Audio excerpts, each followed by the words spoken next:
Why Beijing is dropping its get-rich propaganda. News analysis. For 4 decades, the Chinese Communist Party sold the people a false promise: leave the power to us and ask no questions, and we will make you richer than your parents could have imagined. Living standards did rise, not because central planning worked, but because the party loosened its grip on the economy. As the country was open to the outside, access to Western capital, technology, and markets brought more wealth to the Chinese people, and the party took all the credit. Meanwhile, even as incomes climbed, the party continued to jail critics, crush dissent, and persecute entire communities of ordinary citizens who wanted no part of politics. But for the compliant majority, rising living standards bought consent. Now the money is running short. Growth is fading, prices are falling, jobs for the young are scarce, and the country's wealthy are quietly moving their savings abroad. So Chinese leader Xi Jinping is rewriting the deal, analysts told the Epoch Times. In place of the promise of getting rich, he's offering the promise of getting even, the assurance that China has risen to stand as an equal of the United States, and that the long-deferred rejuvenation of the nation, including the absorption of Taiwan, is within reach. Replacing the promise of prosperity with the promise of national greatness is the most consequential gamble in Communist China today, said Sheng Shui, an award-winning Chinese-Canadian journalist and author who has reported for Radio Free Asia and Deutsche Welle. The bargain that is breaking. The old deal had a name among China scholars: performance legitimacy. For a long time, the CCP's legitimacy to rule has rested on performance legitimacy, the most important part being, "I've let you eat your fill, dress warmly, and live a better life," Sheng said. In exchange, the party got more and more people to give up the political rights to participation and oversight that they ought to have fought for, she said. But now that the CCP's economic growth has stalled, even declined sharply, that effect is wearing off. According to data from China's National Bureau of Statistics, prices across the economy have been falling for the better part of 3 years. A deflationary spiral that Bloomberg Economics called China's longest since the famine that followed Mao Zedong's Great Leap Forward in the early 1960s. Sustained deflation can feed on itself. As prices fall, companies cut wages and jobs, households delay purchases in expectation of cheaper prices later, and debts grow heavier. Much of the cause lies in housing.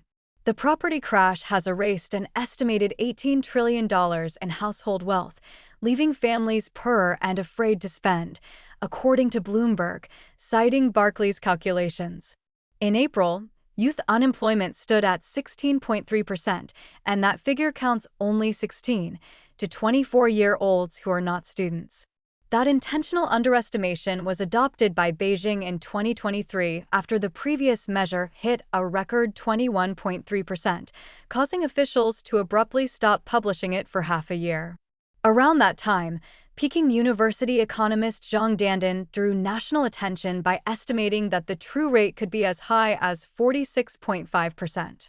The population is shrinking, too. Births fell 17% in 2025 to 7.92 million, the fewest since Beijing began counting in 1949, while the share of Chinese aged over 60 reached around 23%. University of Wisconsin, Madison demographer Fu Xian noted that China recorded roughly as many births last year as it did in 1738, when its population was about 150 million. Many ordinary Chinese feel the squeeze directly. Income is down, property has lost value, and my sense of security has fallen, said a woman in her 50s in the northeastern city of Harbin, one of several residents the Epoch Times interviewed, but will not be naming for their safety. The lack of security comes from the yuan losing value. A man in his 50s in the port city of Dalian put it more bluntly: at home, just being debt-free makes you a big shot. Manufacturing the new mood. With prosperity harder to deliver, the party has fallen back on national pride and on spectacle. China will use spacecraft and aircraft carriers to lift the public mood, Xin Mingxi, a researcher at Taiwan's Institute for National Defense and Security Research, told the Epoch Times. The pride those displays are meant to lift, he said, is a rather hollow, illusory thing that survives only as long as people have not seen the wider world. The turn is deliberate. The Mercator Institute for China Studies, a Berlin research group, described a strategic shift under Xi away from raising living standards as the basis of the party's legitimacy and toward patriotism, nationalism, and military readiness, with a strong anti-Western undertone. The groundwork is older. In 1991, 2 years after troops crushed the Tiananmen Square protests, the CCP under former leader Jiang Zemin launched a patriotic education campaign that, as China scholar Zheng Wang has documented, rebuilt school curricula around China's century of humiliation at the hands of foreign powers, recasting the CCP as the nation's savior. Xing goes further, arguing that much of what looks like patriotism is not pride at all, but rather fear. I don't believe that, under CCP rule, Chinese people in the broad sense possess any genuine national pride, she said. She calls the public displays co-risk hedging, a crowd performing loyalty so that no one stands out.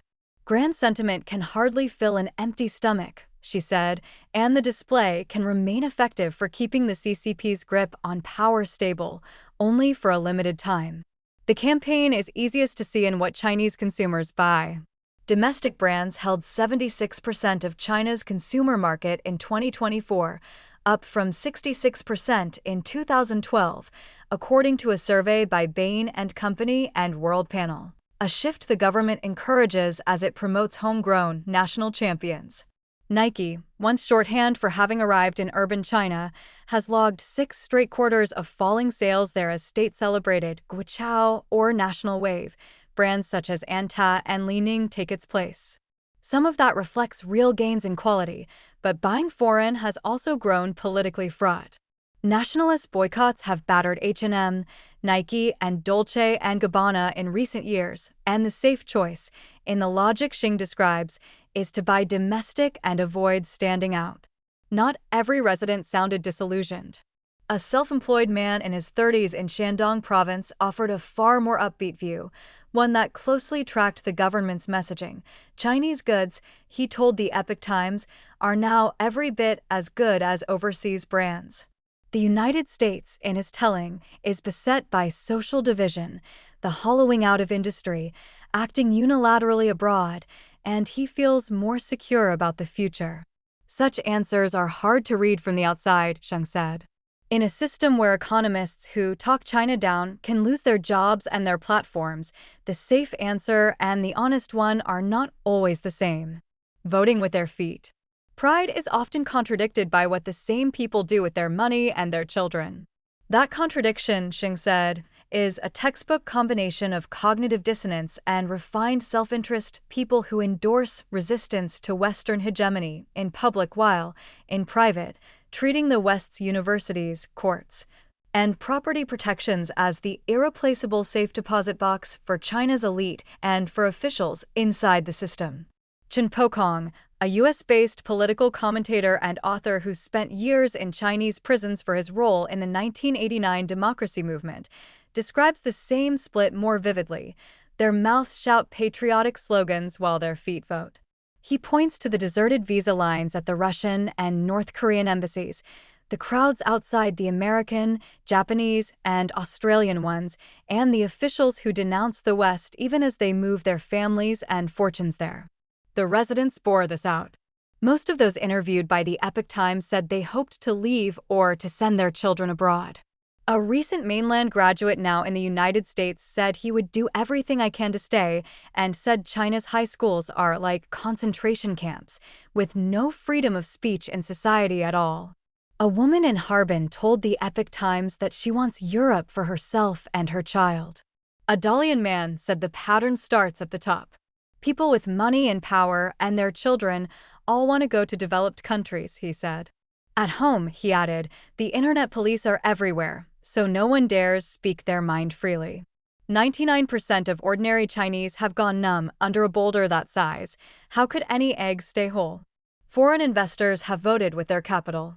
China's net foreign direct investment, which peaked at $344 billion in 2021, fell to roughly $4.5 billion in 2024, the lowest since 1991. After Beijing broadened its anti-espionage law, raided foreign consulting firms, and barred some executives from leaving the country, according to U.S. State Department figures.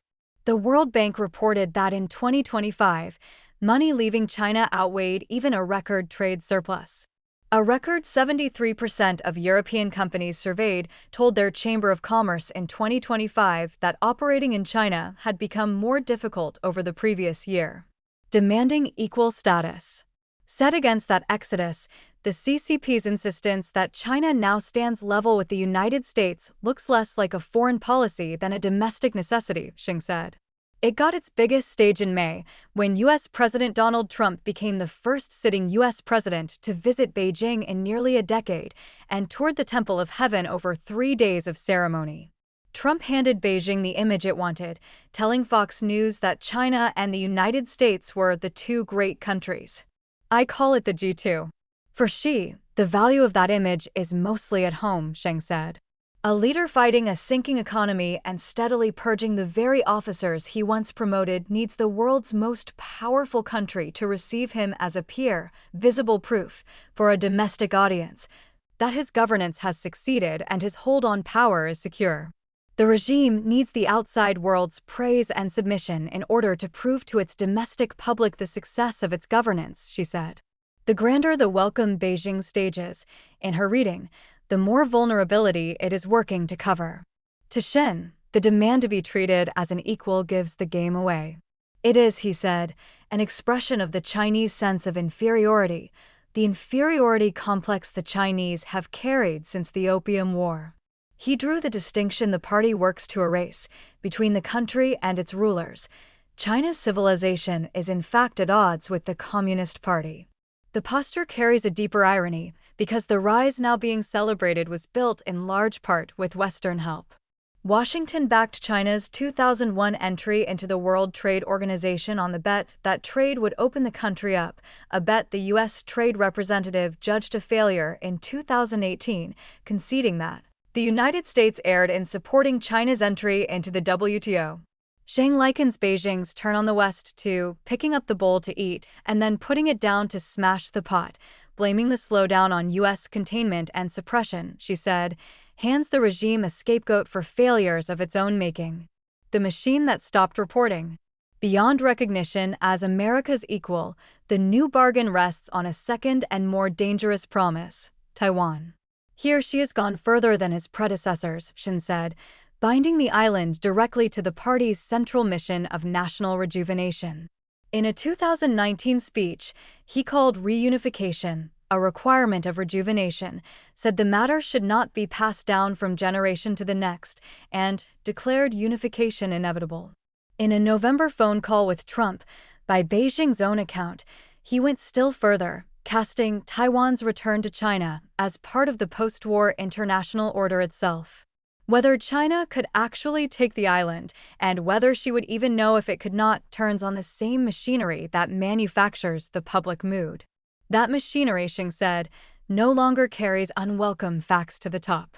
When the system no longer tolerates dissent, what the top leadership hears is bound to be victory reports filtered through layer after layer, she said, and decisions built on them will inevitably lead to strategic misjudgment. The sharpest risk, Chen said, lies in the very force she would need for any move on Taiwan, an army whose command he has spent years gutting. Since 2022, more than 100 of the People's Liberation Army's most senior officers have been purged or have vanished from view, according to a tally by the Center for Strategic and International Studies, most of them men Xi himself had promoted. Of the 6 generals he named to the Central Military Commission in 2022, only 1 remains. The latest to fall, in January, were its Vice Chairman Zhang Youxia and Joint Staff Chief Liu Zhenli. Those purges have produced not a confident force, but a frightened one, in Chen's account. The Army's own internal verdict, he said, is fake combat capability, the very insult rival generals hurled at one another on the way down. He points to the PLA's drills around Taiwan, where, he said, missiles missed their targets, and to the silence that met the January purge, Not a single service branch, not a single theater command came out to voice support. And the campaign denouncing the fallen officers stopped after just 3 days. Shin doubts the army would obey an order to die for the cause at all. The fall of Zhang Youxia, he said, has let the armed forces see Xi Jinping's true face. His conclusion is blunt. Without a just cause for a war over the Taiwan Strait, the PLA may not obey Xi's orders and march to their deaths, especially in the face of superior U.S. military power. A closing window. Time, too, is running against Beijing. China, Chen said, grows old before it grows rich, a starved camel still bigger than a horse, but sliding toward the fate of Venezuela or Zimbabwe at a speed that caught the outside world badly off guard. That decline, Xing warned, may make Beijing more dangerous, not less. A regime that senses its strength about to peak is often more aggressive than one that is steadily rising, she said, placing the window of greatest danger at roughly 2027 to the early 2030s. When China's military buildup crests just as its economic and demographic slide begins to bite. A leader cornered by a sinking economy and a nationalist promise he has staked his rule on is, in her reading, the most unpredictable kind. Xi Jinping has entered a back-to-the-wall situation, she said, so the possibility that he takes a reckless gamble still exists. Gu Xiaohua contributed to this report.